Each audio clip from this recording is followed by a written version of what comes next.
Hey guys, how's it going? December 15th, 2020. Yeah, I got to talk a little wrestling because I was tired of typing. And I actually wanted to do a live because I was tired of typing.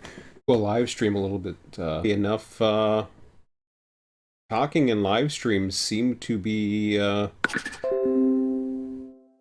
I'm still. Okay, that's my now live on your emails left and right because I was follow um, one of the various people I follow for YouTube besides some of the more notable ones like Wrestling Observer, Figure Four, Brian Alvarez,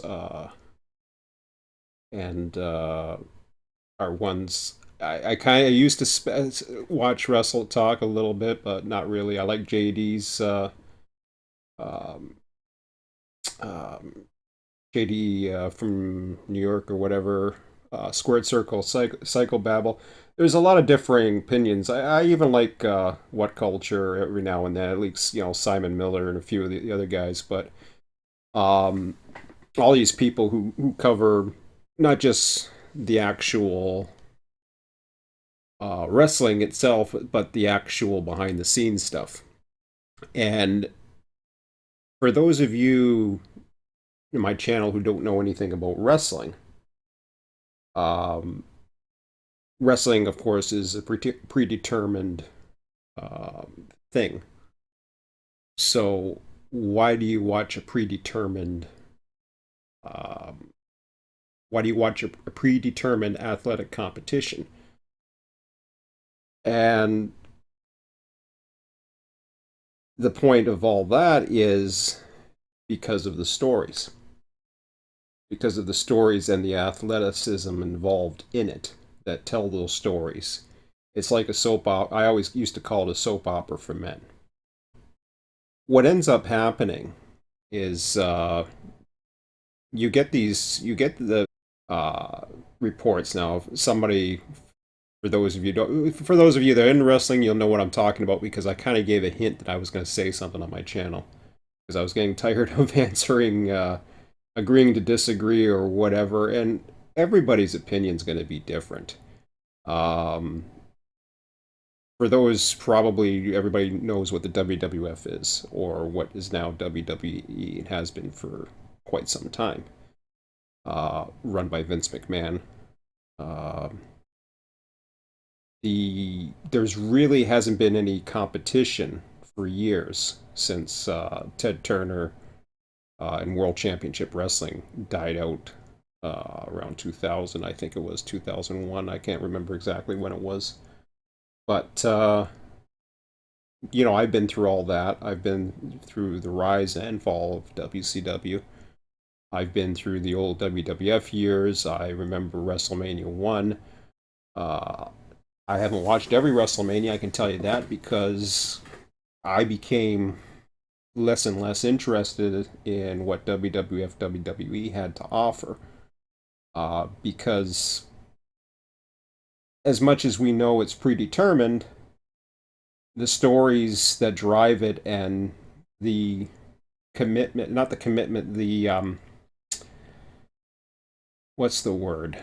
Investment, investing in characters, investing in storylines, investing in where this person's push is going.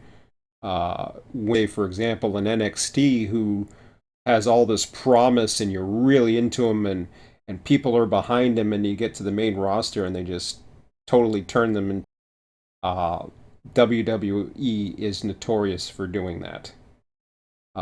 Hence, Monday Night Raw, which is their flagship show, this past Monday, not only had their worst ratings ever, but the competition, the new competition that's been around, AEW, which I followed since day one, um, actually beat their. They actually compete with NXT, who has their own following, which is NXT's a brand of WWE, which was purposely put in that position to compete with AEW to keep their ratings low. The fact of the matter is, people say, oh, because Monday Night Raw, well, Monday night, or sorry, Monday Night Football. If they didn't have to compete with Monday Night Football, this wouldn't happen. Well, blah blah blah. Well, if AEW didn't have to compete with NXT, you could say the same thing. The ratings for this past week. Now, mind you, AEW was the last 2 weeks has been a very stacked show, and they really stacked up the last 2 weeks. There was hints that the balance of power was changing. Isn't that ironic that they would say something like that, and then all of a sudden, we're talking the next very week, it's like Raw just wants to, as Brian Alvarez said, and I didn't realize he was making a prediction, but the fact of the matter is, he was the one that called it. He says in a tweet before the ratings came out, he said it's as if WWE is trying to give AEW the 18 to 49. And what happened when the Raw ratings came in? Every single hour in the 18 to 49 demographic that sponsors look for advertising, not the average number, because that's the group that's going to buy the most and uh, spend money on advertising revenue, etc., like that. Generally, spenders aren't the kids, and spenders aren't 50 pluses because you pretty much have everything at that point. You're retiring and you're using your savings by that point. Uh, at least that's the theory. So the 18 to 49, they actually beat it. Now, they're a long ways from getting the total viewership numbers. They were just under a million, and Raw was 1.5 million. Um, Still, consider it when you compare the combined uh, NXT and if you use the combined NXT AEW numbers, they were higher than what Monday Night Raw was. That doesn't mean nothing really. But the big thing that got me on here tonight though was actually a conversation that was coming up, and I know I'm going to go past 11 o'clock, unfortunately, but that's just the way things are. Um, was an interesting one because Jim Ross is a commentator who's worked for WCW. He's worked with the WWF, WWE, and well, WWE. Anyways, I'm not too sure if he was. Yeah, I think he was in WWF as well, but he is play-by-play guy on all AEW, All Elite Wrestling. He's been known to, and he's an old, what they call an old schooler. So the wrestling that you used to see probably when years ago, like, and I mean, we're talking whether you go way back into the 40s, 50s, 60s, um, you name the era, however long that you've been around that you can remember. I can only remember the 70s, but even back then, the 70s were way different than what they are now. But there are a lot of fundamentals, except there's a lot of what they call high spots. There's a lot more athleticism. There's a lot more risk that's taken sometimes, and then there's some wrestlers who get by with classic storytelling and being able to tell a story and generate heat by their actions in the ring as opposed to putting their bodies on the line or doing what is known as ridiculous spots. So one of the things I'll tell you one thing for example, a body slam. I'll give you a little secret. Everybody knows this. Anybody who knows who has ever been to a wrestling school, which I haven't, but anybody who knows thing, the body slam has been around for years. And the body slam, despite the fact that I've actually body slammed somebody with my own strength, believe it or not, how a body slam works is not. I did the hard what would be that would be considered the hard way of doing it, where you'd and throw him. I think I threw him to the ground or threw him to the grass or something like that. Just play wrestling or whatever when I was younger. I just happened to be strong. He was actually bigger than me too, but I was pretty strong then, or muscular or whatever. I was able to. He wasn't as tall as me, so I was able to pick him up and. But that's not the way you do it. The way you do it right without killing your back or injuring yourself is the person that is being slammed takes his arm. I forget exactly how he does it, but if you ever watch wrestling, you there's a secrets to wrestling video that's out there. You can find it on YouTube if you ever want to find out the secrets of how they do certain moves. There's been shows that have exposed it. There's all kinds of things that's out there that exposes the business. And what you're basically doing is the guy that's being slammed actually hoists himself up from the front and starts climbing to basically push himself up to allow the person that's lifting that basically you're not lifting dead weight, you're actually assisting in getting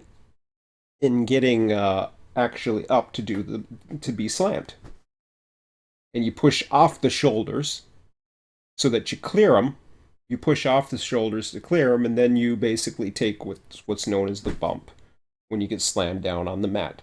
The mat is to the mat. There's with suspension under the rings, springs usually, not cardboard, uh, plywood, a base, and a bunch of matting to try to protect, to cushion as much of the blow as possible. So that's how the wrestling ring is made out of. But it's still you get whether you land on the mat or dive on the mat and miss somebody and just splat to it. It does do wear and tear on your body. It's not like you know it's not like I don't know. I can't think of an analogy, but diving into something that would just basically beat up, like diving into the air. I guess I don't know. I don't know what I can't think of an analogy other than yeah, jumping on a trampoline. I guess is the closest thing. The trampoline's going to be a lot softer than it is. A lot of people learn wrestling moves by doing stuff on trampolines, especially these days, and as they become more popular. But that's one thing. If you ever got access to a trampoline and you wanted to be a wrestler, that was one way of first learning how to do particular acrobatic type moves and athletics and stuff like that. Um, but no, it's so what happened was Jim Ross apparently, and I just found out about this. So had I not found out about it, everything would go on the same and everything would be fine. But Jim Ross is a commentator for All Elite Wrestling. He represents All Elite Wrestling. There's a debate amongst the community whether he was right to do what he said, whether he was number one, whether he was right, which I think he is right, but I believe the way he went about doing it is wrong. If you are the voice of All Elite Wrestling, especially when you're in the one, this happens a lot when he's in the commentary booth. He will make these remarks, um, and he's not perfect either. I mean, he does botches all the time, which everybody does botches, so it's not a big deal. But he's in the commentary booth, but this was done on a podcast, and everybody's got podcasts, and a lot of people after they leave organizations, they will air their grievances and all that. Not necessarily the most professional thing to do either, but in that point you're out of the company. This guy is the voice of All Elite Wrestling, and he basically was calling out people who do stupid spots where this is what they call it was something that a professional wrestler by the name of Randy Orton in the WWE had mentioned a while ago about this dive, I don't know what he said, but he mentioned a lot about dives, but he didn't go into much, but he did kind of tweet it or something on Twitter. So Jim Ross, basically, they were talking about this particular spot that we do see all the time, and we all know it's stupid when we see it. Personally, I'm like, yeah, it's stupid. It gets the crowd pumped up when they're around. It gets a reaction. Uh, does it actually help the wrestler or get the wrestler over directly? No, but I do think indirectly, yes, it will. If their athleticism is respected or admired. Because that's where the big difference between old school and new way of thinking. I I was born in the early '70s, so I'm I remember watching matches like Shawn Michaels and Ric Flair with a super kick was the finishing move, or Jake the Snake Roberts with a DDT was the finishing move. Well, now they just do DDTs like crazy. They do super kicks like but this is business wide. This is happening all over the place. So, is it is it taking away? Is it actually making people turn off of wrestling, or is it the storylines? I say it's the storylines. I say the style is the style. Put it this way: the people that exert certain styles, for example, and let me just finish this whole thing with Jim Ross. So Jim Ross, he basically called out the stupid move where a bunch of guys, whether it's usually in a tag team match. Um, it's usually when a tag team match or above. So either a six-man tag or a regular tag team match, or multiple people are on the outside. The more people that are on the outside, the better. And what it is all these guys are getting knocked down. It happens too when people are at ringside, like managers and seconds and other wrestlers and stuff like that. If their stables or whatever are all at ringside, what they end up doing is there's a melee on the outside where they're fighting or whatever, and they're all pounding on each other on the floor, and then all of a sudden this one guy who's going to be Superman, basically after they're all diving and they're working their way back up, suddenly the one guy, and they got to do it, they have to time it to a certain way. You always see the spot where the wrestlers all of a sudden start holding each other, whether they're enemies or not. It's such a stupid spot.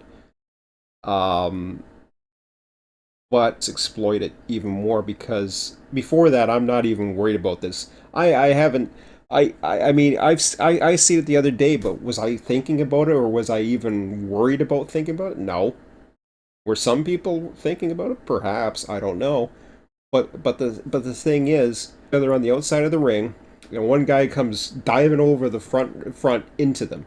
The whole purpose of them holding each other is to break the fall of this guy who's just doing this diving Superman crazy move onto the outside. Does it do anything to the for the win?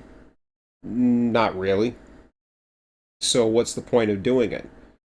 Uh, does it? All it does is it gets the crowd to say "Holy shit!" and "This is awesome." So it gets a crowd into it. Right now they have reduced crowds, but still getting a crowd into something is a benefit, because the liver you make a crowd, the more energy there is in the match. So it puts the illusion that the match is actually better than it actually is.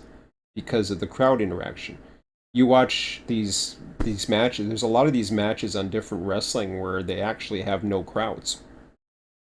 And the thing about that, I remember seeing it. Impact Wrestling is one of them. I watched Impact this past week because I knew Kenny Omega was going to be over there. I hadn't watched Impact in years.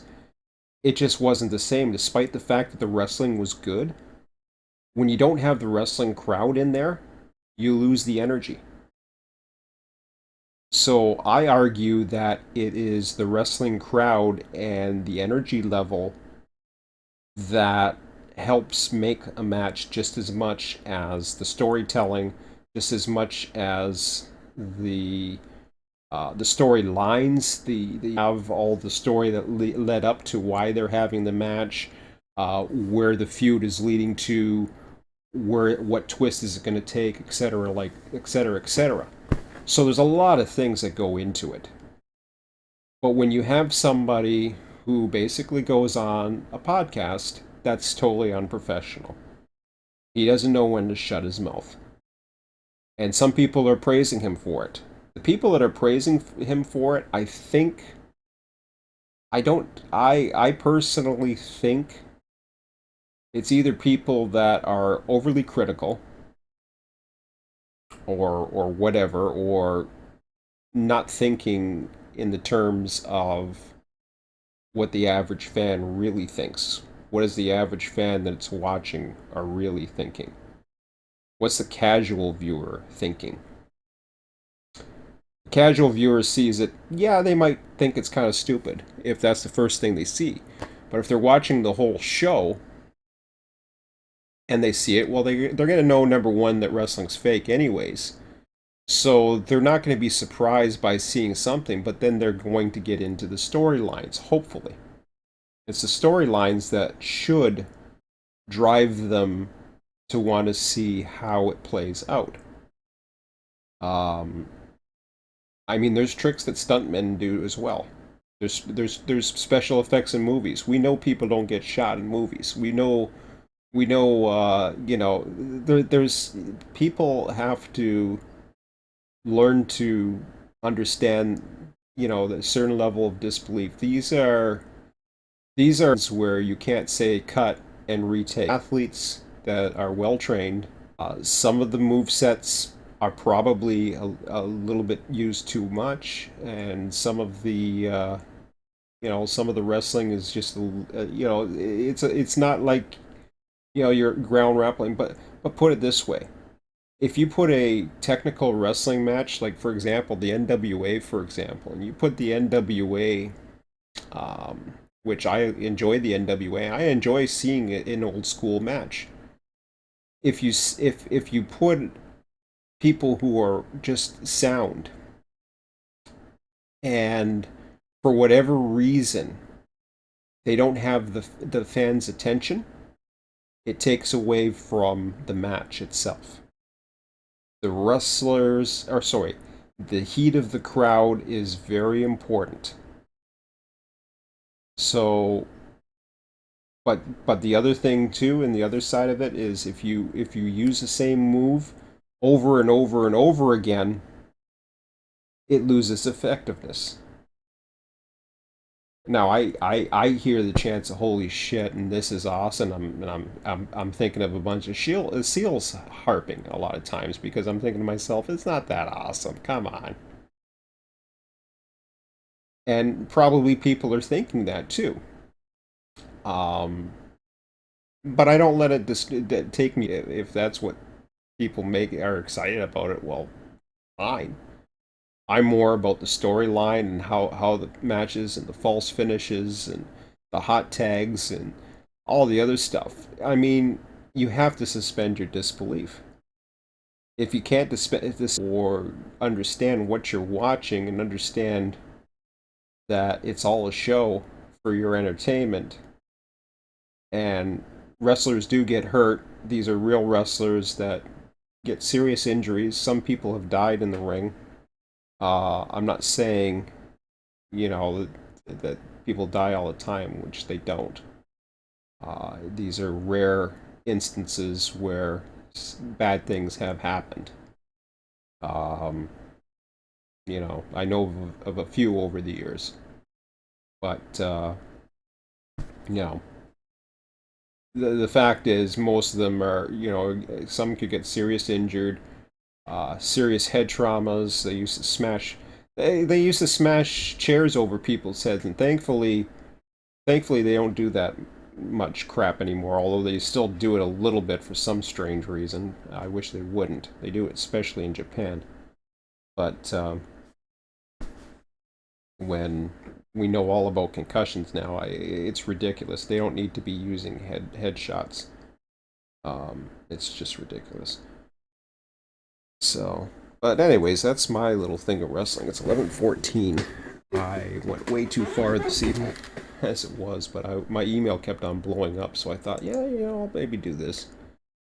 So, anyways, I hope you enjoyed that. I've got some videos in the can. I actually managed to get a train earlier today, so I was wanting to get that up. Hopefully, I'll start getting some stuff up tomorrow again.